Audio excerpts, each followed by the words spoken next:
കൊല്ലത്ത് നിന്ന് പൊരുതി പോകുന്ന ഉണ്ണികൃഷ്ണനോട് എനിക്ക് ഉപദേശിക്കാനൊന്നുമില്ല. വിജയിച്ചു വരട്ടെ. കേരളത്തിലെ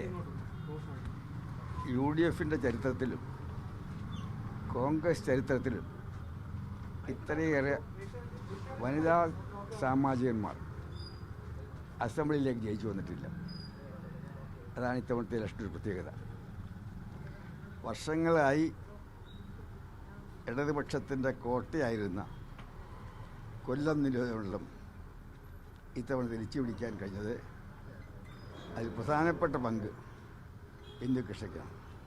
കഴിഞ്ഞ കുറേ വർഷങ്ങളായി അവിടെ ഇരുന്ന് ജനങ്ങളുടെ കൂടെ നിൽക്കുകയും മാർക്സിസ്റ്റ് പാർട്ടിയുടെ എല്ലാ അപവാദ പ്രചാരങ്ങളെയും അതിജീവിച്ചുകൊണ്ട് പൊരുതിയാണ് ഇന്ന് അവിടെ എത്തിയത്. ഇന്നലെ വരെ കേരളത്തിലെ കോൺഗ്രസിലെ വനിതാ ശാക്തീകരണത്തിൻ്റെ നേതാവായിരുന്നു ഉണ്ണികൃഷ്ണൻ. ഇനി മുതൽ മന്ത്രിയായതിനു ശേഷം കേരളത്തിലെ വനിതാ ശാക്തീകരണത്തിൻ്റെ നേതാവായിട്ട് പറഞ്ഞു. കാരണം പഴയ കാലമല്ല, സ്ത്രീകൾ ഇന്ന് അടുക്കളയിൽ നിന്ന് രംഗത്ത് വന്നിരിക്കുകയാണ്. സുപ്രീം കോടതിയിലെ ഏറ്റവും ഒടുവിലത്തെ വിധി അടുക്കള നോക്കാനുള്ള ഭാര്യയായി ഇനി ആരും കല്യാണം കഴിക്കേണ്ടതാണ്. അപ്പോൾ തുല്യ പങ്കാളിത്തം, സ്ത്രീ ശാക്തീകരണത്തിൻ്റെ കാലമാണ്. സുപ്രീം കോടതി പോലും അംഗീകരിച്ച കാലമാണ്.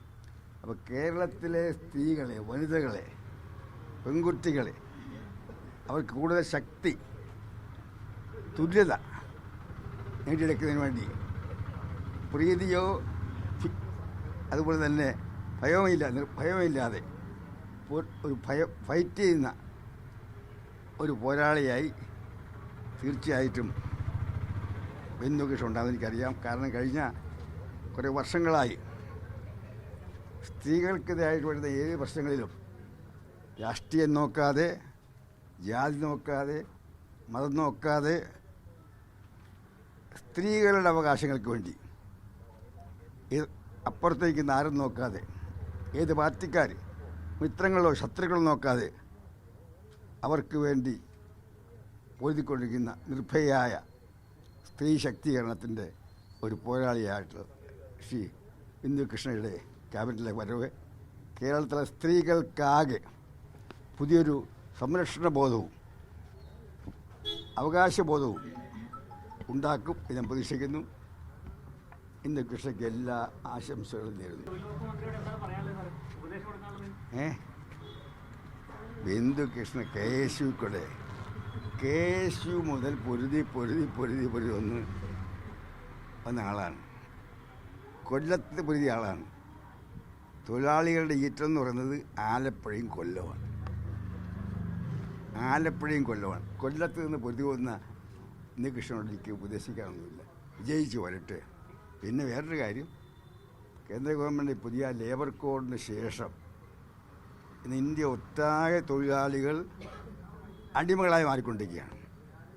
അടിച്ചമർത്തപ്പെട്ട തൊഴിലാളികൾ ഇന്ത്യ ഒറ്റയ്ക്ക് രാഷ്ട്രീയം മറന്ന്, മറ്റ് ഭിന്നതകൾ മറന്ന് ഇന്ന് രംഗത്തേക്ക് അതിന് തുടക്കമാണ് ഡൽഹിയിൽ കണ്ടത്.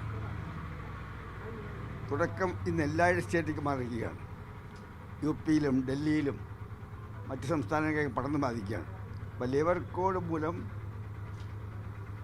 ഇന്ന് അവകാശങ്ങൾ നഷ്ടപ്പെട്ട എത്ര കേരളത്തിൽ ആ സ്ഥിതിയില്ല. മറ്റ് പല സംസ്ഥാനങ്ങളിൽ ഇന്ന് 8ഉം 10ഉം 12 മണിക്കൂറും ജോലി ചെയ്താലും കിട്ടുന്ന തുച്ഛമായ ശമ്പളമാണ്.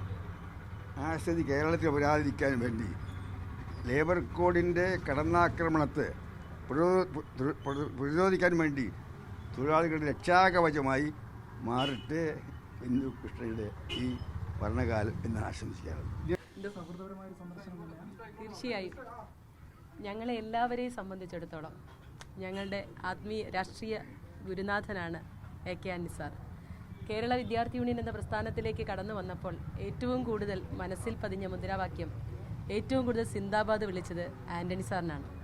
അതുകൊണ്ട് തന്നെ കേരളത്തിലെ ഏറ്റവും മികച്ച, എന്താ പറയുക, ഏറ്റവും ചെറുപ്പക്കാരനായ മുഖ്യമന്ത്രിയായി, ഏറ്റവും ചെറുപ്പക്കാരനായ KPCC പ്രസിഡൻ്റായി ഒരു തലമുറയെ പ്രചോദിപ്പിച്ച ആന്റണി സാറിൻ്റെ എല്ലാ കാലത്തെയും ഉപദേശങ്ങളും നിർദ്ദേശങ്ങളും ആശംസകളും ഞങ്ങൾക്ക് ഏറെ സന്തോഷകരവും അതിലേറെ മുന്നോട്ട് പോകാനുള്ള ഊർജ്ജവുമാണ്.